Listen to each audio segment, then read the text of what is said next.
고대 철학자였던 아리스토텔레스가 인간을 사회적 동물이다 이렇게 이야기했다고 합니다. 그런데 사실 아리스토텔레스는 사회적이라는 말을 쓴 적은 없고 정치적 동물이다 이렇게 이야기했는데, 세네카라는 사람이 이 아리스토텔레스의 텍스트를 라틴어로 번역하면서 그 번역을 사회적 동물이다 이렇게 번역을 했다고 그래요. 그래서 오늘날에는 아리스토텔레스가 인간을 사회적 동물이다라고 이야기했다 이제 이렇게 그냥 전해지고 있습니다. 근데 인간이 사회적이라는 것은 사람이 혼자서 단독자로 살 수 없다는 것을 이제 의미하죠. 사람들은 누구나 다 다른 사람을 의존하여서만 존재할 수 있다는 말입니다. 그래서 이 세상에 살아가는 사람들은 다 타인과 이런저런 관계를 맺으면서 그렇게 살아갑니다. 우리 주변의 사람들을 보면 여러 가지 형태의 모임이나 그룹에 참여합니다. 가까운 친구들, 지인들과 모이는 그런 아주 가벼운 그런 모임도 있고, 또 같은 관심을 가진 사람들끼리 또는 비슷한 사회적 지위를 가진 사람들끼리 이렇게 사교를 위해서 모이는 그런 모임을 갖기도 합니다. 또 어떤 사람들은 그 피트니스 센터 같은 그런 프로그램에 조인하여서 어떤 멤버십을 가지고 이렇게 살기도 합니다. 어떻게 보면 우리 교회도 그렇게 모인 사람들의 모임 가운데 하나인 것처럼 그렇게 여겨지기도 합니다. 그런데 교회가 다른 모임들과 다른 어떤 특성들을 갖고 있는데, 그 중에 중요한 하나는 바로 교회의 그 유기체적인 성격입니다. 교회는 유기체라는 것입니다. 교회는 그리스도를 머리로 하는 하나의 몸과 같은 유기체를 이룹니다. 그리스도가 머리고 교회를 구성하는 성도들은 몸의 각 지체입니다. 그래서 전체로서 한 몸을 이룹니다. 다른 모임들은 필요에 따라서 가입도 하고 탈퇴도 하고 하는 것이 자연스럽지만, 교회는 한 몸이기 때문에 사실 분리하는 것이 불가능합니다. 물론 교회가 그리스도의 몸으로서 한 몸인 유기체를 이룬다는 이 사실은 눈에 보이는 이런 지역교회를 말하는 것이 아니라 참 신자들의 모임인 눈에 보이지 않는, 저희 성경 공부할 때 했었죠. 비가시적 교회, 그 우주적 교회에 더 적합한, 더 온전히 적용될 수 있는 그런 말입니다.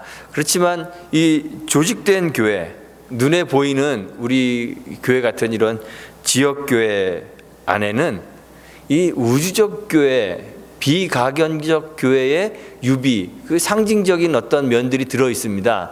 그래서 우리 교회 같은 이 지역교회 안에도 분명히 분리할 수 없는 그런 유기체적인 모습, 한 몸으로서의 교회의 모습이 나타나야 되고 그것을 유지해야 합니다.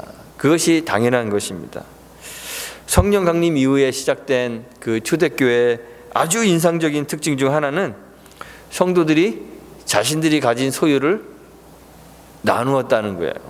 성경에 보면 누구도 제 것을 조금 더 제 것이라고 여기는 사람이 없었다 이렇게 이야기합니다. 자기의 삶, 소유 모든 것들을 나눕니다. 성령의 임재를 경험했던 베드로가 예루살렘에 모인 무리들에게 부활하신 예수님에 대해서 이제 전파를 하죠. 설교를 합니다.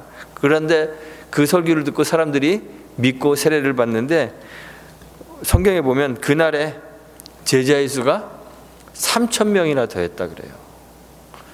그리고 나서 이 세례를 받고 제자가 된 사람들이 사도들의 가르침을 받고 교제하고 떡을 떼며 기도하기를 힘쓰고 있는데, 이런 사람들을 누가가 이렇게 묘사하면서 기록하면서 사도행전 2장 44절에 이렇게 이야기합니다. 믿는 사람들이 다 함께 있어 모든 물건을 서로 통용하고 또 재산과 소유를 팔아 각 사람의 필요를 따라 나눠주고 날마다 마음을 같이하여 성전에 모이기를 힘쓰고 집에서 떡을 떼며 기쁨과 순전한 마음으로 음식을 먹고 하나님을 찬미하며 또 온 백성에게 칭송을 받으니 주께서 구원받는 사람을 날마다 더하게 하시니라 이렇게 기록하고 있어요.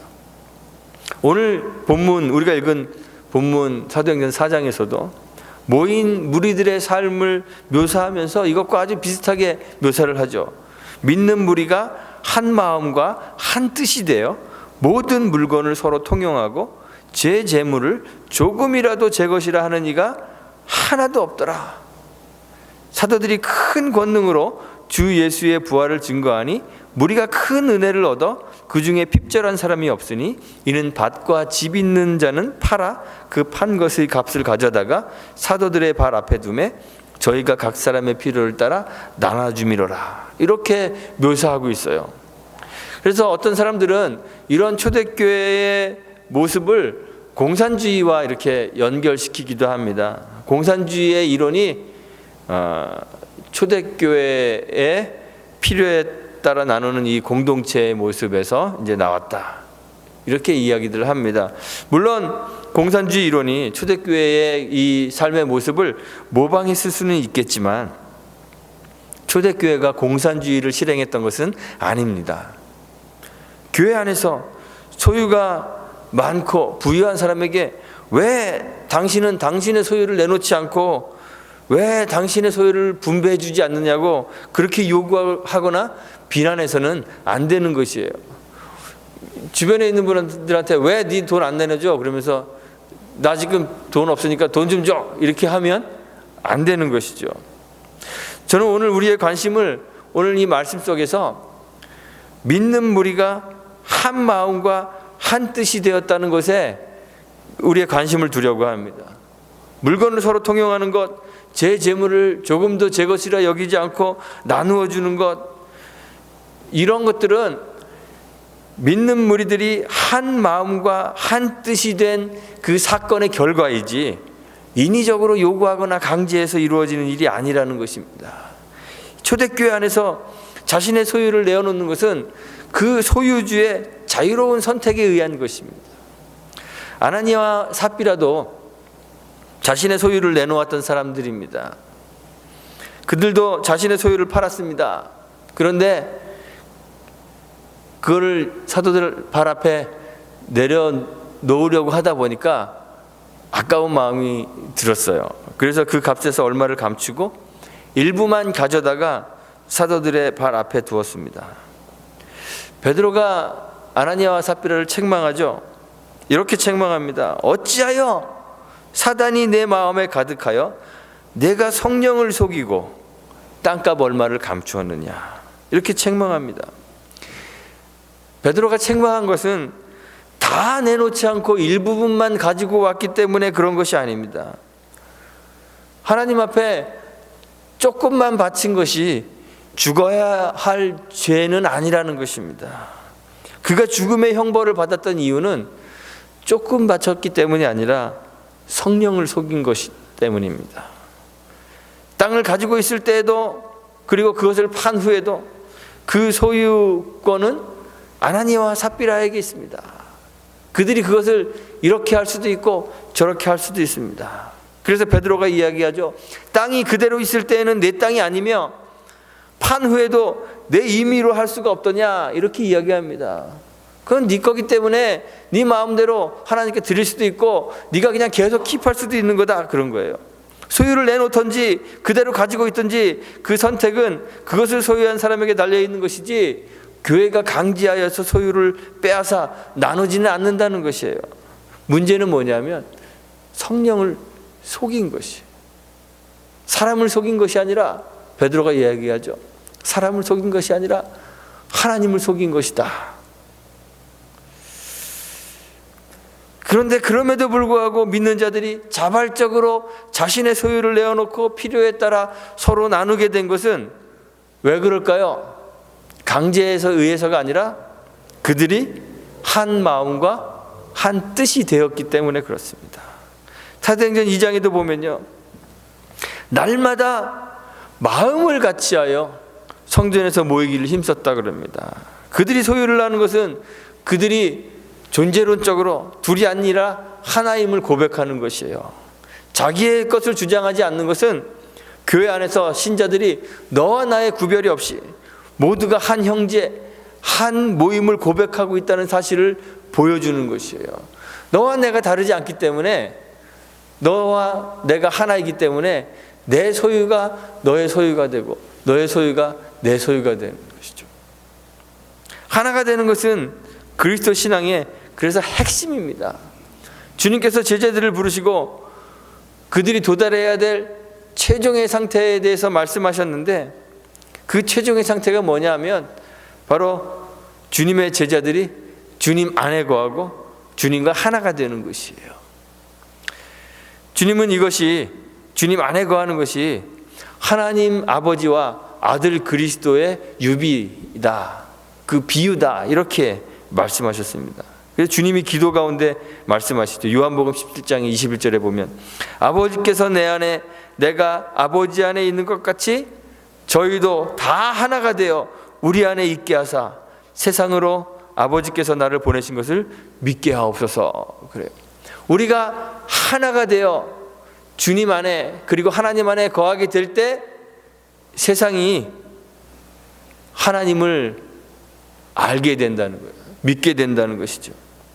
우리가 주님 안에 거하고 주님이 우리 안에 거하는 것, 그래서 하나님과 우리가 하나가 되는 것뿐만 아니라 사람과 사람 사이에도 하나가 되는 것이 하나님이 우리를 향해 가지고 계시는 계획이라는 것입니다.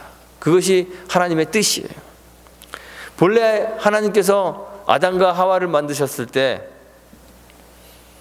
그 둘이 완전히 분리된 개별적 존재로 존재하기를 원하지 않으셨어요.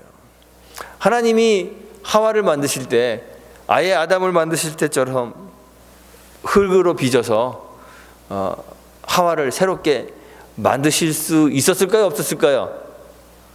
있었겠죠. 그럼에도 불구하고 하나님은 그렇게 만들지 않으시고 아담을 잠재우시고 아담에게서 갈빗대 하나를 취하셔서 그것으로 하와를 만드십니다. 그래서 아담이 하와를 보면서 내 뼈 중에 뼈요, 살 중에 살이로다.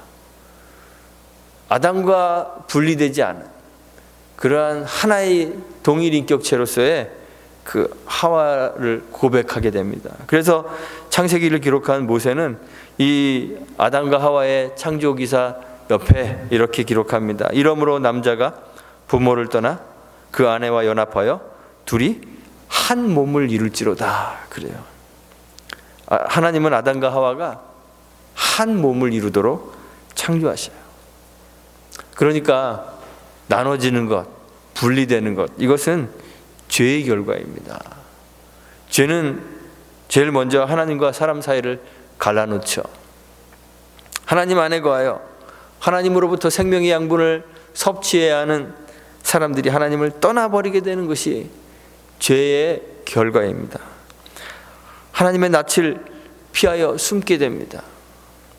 죄로 인하여 성경에 보면 하나님을 찾는 이가 없다 그러죠. 하나님을 찾는 사람이 없게 되었습니다. 하나님을 떠나게 되자, 하나님과 분리되게 되자 다른 모든 창조물들과의 관계도 다 깨어지게 되었습니다. 사람과 사람 사이도 관계가 깨어졌습니다. 뼈 중에 뼈요, 살 중에 살이라 불렀던 이 한 몸을 이루었던 아담과 하와가 완전히 별개의 다른 존재가 되어버렸습니다. 벌거벗은 것을 부끄러워하게 되고 서로에게 책임을 전가하게 되었습니다. 죄의 결과입니다. 이 죄에서 하나님께서 우리를 구원하시는 것, 하나님의 구원은 이렇게 갈라진 우리들을 다시 하나로 만들어서 완전한 하나이신 삼위일체 그 하나님 안에 거하게 하시고, 그래서 우리가 사람들과 하나가 될 뿐만 아니라 하나님과 하나 되게 하시는 것이 바로 구원입니다. 구원 다른 것이 아닙니다. 그래서 에베소서 2장에서 보면 바울이 그리스도의 십자가가 전에는 멀리 있던 사람들, 이방인과 유대인들을 하나로 만드시고 중간에 막힌 담을 허시고 이 둘로 하나가 된 이 둘로 예수 안에서 한 세 사람을 지어, 여기 근데 앞에 그 한정사 한이라는 그 수식어가 붙어 있어요. 한 세 사람을 지으신 거예요. 화평케 하시고, 그래서 이 둘을 한 몸으로 하나님과 화목하게 만든다. 이렇게 에베소서 2장에서 바울이 이야기해요. 성령께서도 성령이 하시는 일이 뭘까요? 제가 늘 성령이 하시는 일은 그리스도의 말씀을 기억나게 하고 그것을 이해하게 하고 깨닫게 하는 것입니다. 이렇게 말씀드리죠. 그런데 그리스도의 말씀을 이해하고 깨닫게 하셔서 우리 안에 어떤 변화가 일어나게 하시느냐? 성령이 우리 안에서 하시는 것, 교회를 통해서 하시는 일이 바로 우리가 하나가 되게 하는 것이에요. 그래서 바울이 에베소 4장 3절에서 이렇게 교회에 대해서 막 얘기하면서 이야기하기를, 바울이 성도들에게 평안에 매는 줄로 성령의 하나 되게 하신 것을 힘써 지키라, 이렇게 이야기했습니다. 성령이 우리를 하나 되게 하신다는 거예요. 그래서 우리가 그것을 힘써 지켜야 한다는 것이죠. 그러니까 하나 되게 하는 것이 성령의 사역이다, 이런 말입니다. 기독교의 중심 메시지가 뭘까요?